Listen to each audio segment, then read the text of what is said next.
النعمان trading Dubai کے سربراہ مشتاق انور اور چیف ایگزیکٹو آفیسر نوید مشتاق کی جانب سے امارات کی بزنس کمیونٹی کے اعزاز میں افطار ڈنر کا اہتمام دبئی کے مقامی ہوٹل میں کیا گیا۔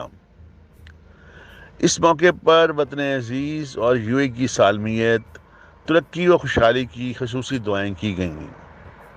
افطار ڈنر میں مخدوم رئیس قریشی، ڈاکٹر راؤ حسیب، بیرسٹر محمد علی قریشی، خادم حسین، عمر حیات، ایان چودھری، رحیم صاحب، عمران شہریار، زین، فیصل و دیگر شریک تھے۔ مشتاق انور کا ماننا ہے کہ رمضان المبارک رحمتیں اور برکتیں سمیٹنے کا مہینہ ہے۔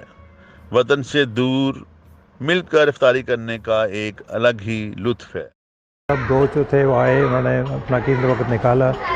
میں مشکور ہوں عمر ریاض خان صاحب کا، راؤ ڈاکٹر حسیب صاحب کا، رئیس احمد قریشی صاحب کا، خادم صاحب کا، شہریار صاحب کا، رحیم صاحب کا، عمران صاحب کا، زین صاحب کا، فیصل صاحب کا، علی صاحب کا، ایان چودھری کا۔ بڑا اچھا لگتا ہے، رمضان میں ایک موقع ملتا ہے اکٹھے ہونے کا۔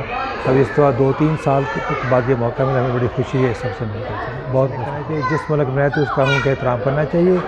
جو کچھ آپ نے ایجیٹیشن کرنی ہے، مظاہرہ کرنا ہے، اپنے ملک میں رہے، دوسرے ملکوں میں ان کا قانون کا احترام کریں آپ۔ اور دوسرا اپنی رائے کا اظہار کرنا ہے تو سوشل میڈیا پہ بڑے متعدد طریقے سے رائے کا اظہار کریں، دوسرے کا احترام کریں، اچھے الفاظ کا استعمال کریں۔